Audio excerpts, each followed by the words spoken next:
Interest rates have increased in Canada and the effects are felt immediately for some risk-taking Canadians. Those who have taken on debt in Canada will surely feel the rate hikes which have been coming on. With real estate being so critical to the Canadian economy, what will the result be as interest rates continue to rise?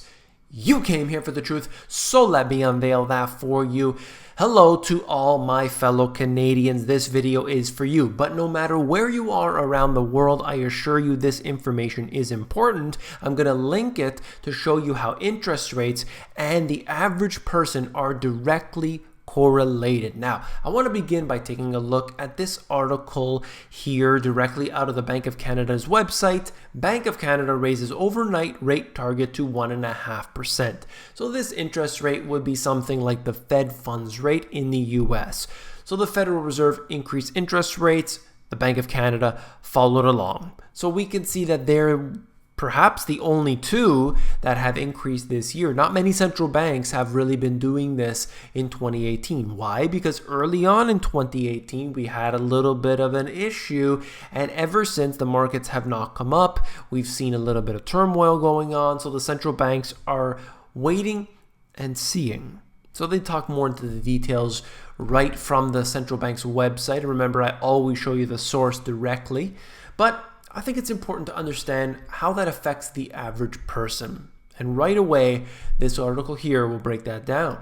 Canadian banks say that they will raise their prime lending rate after the Bank of Canada increased its overnight lending rate to financial institutions. So all of the major banks here followed suit, and they actually did it beforehand and they did it after. So they've been increasing here multiple instances. I've been documenting that here on this channel if you've been watching. But essentially what we have here is a case of banks taking after the central banks, increasing the rates and passing the burden on to the customers.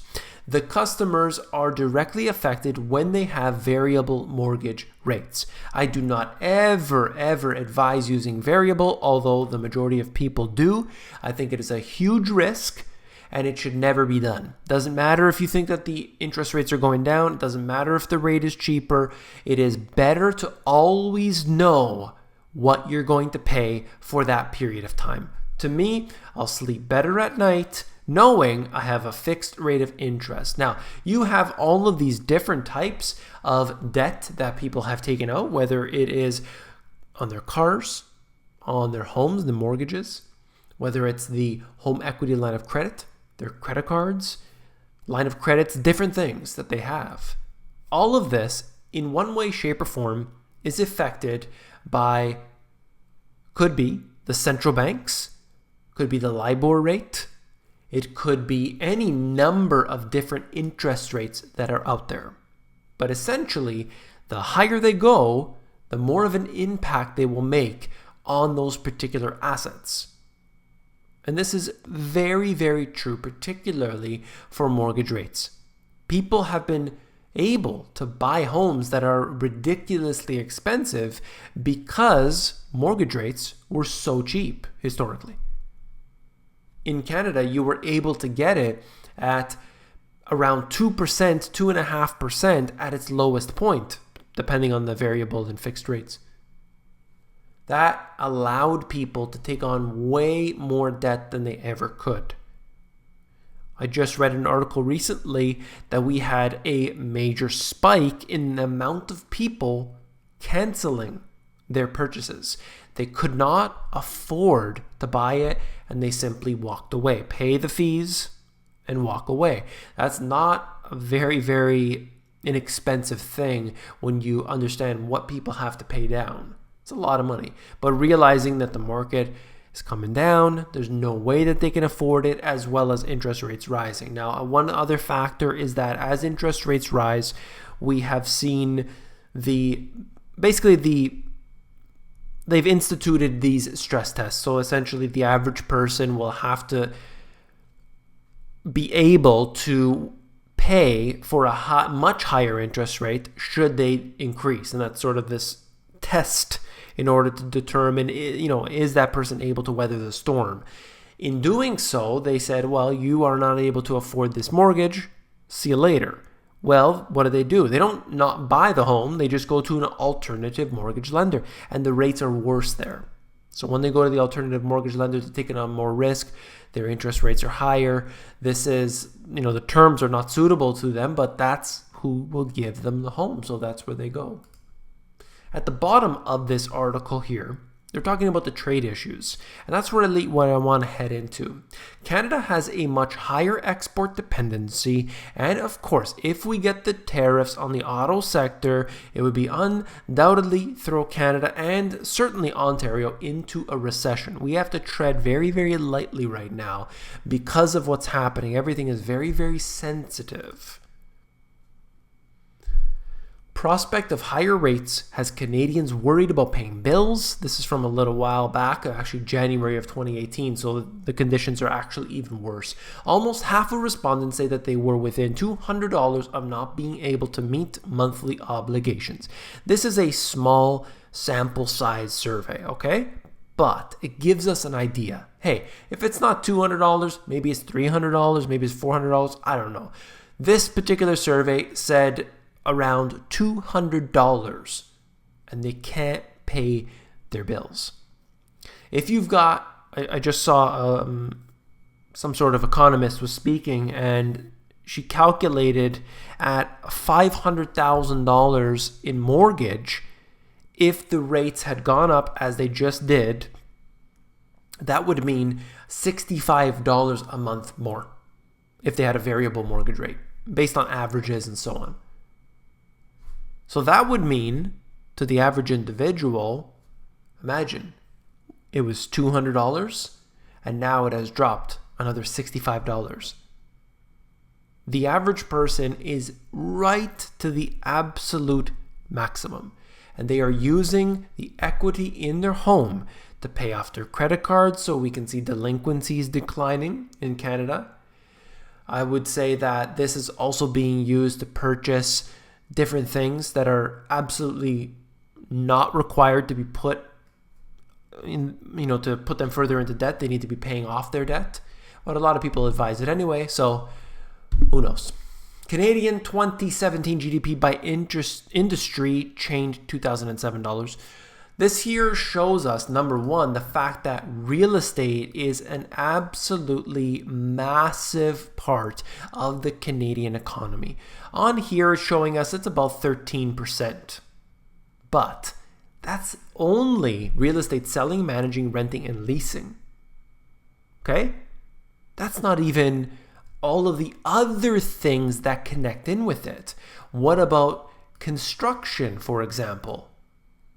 What about your money lending, for example, loans?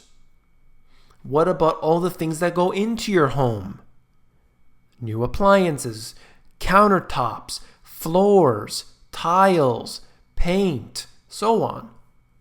And there's a lot to be really trying to figure out, percentage-wise, how many people are really involved, how many industries are involved, how many dollars are involved. It's hard to get a good idea, but just think of the potential catastrophe that would occur in Canada today should real estate prices fall. And they already have fallen. In the suburbs of the GTA, the Greater Toronto Area, we've seen prices come down as far as 30% from their absolute peak, which was ridiculous to begin with. But 30% on the high, that's big. Over a fifth of the Canadian economy is real estate related. That's according to this here. I don't know. I can't comment on the details of which, but approximately, what did they put here? 22% or so is directly related to the real estate market, and that wouldn't surprise me at all.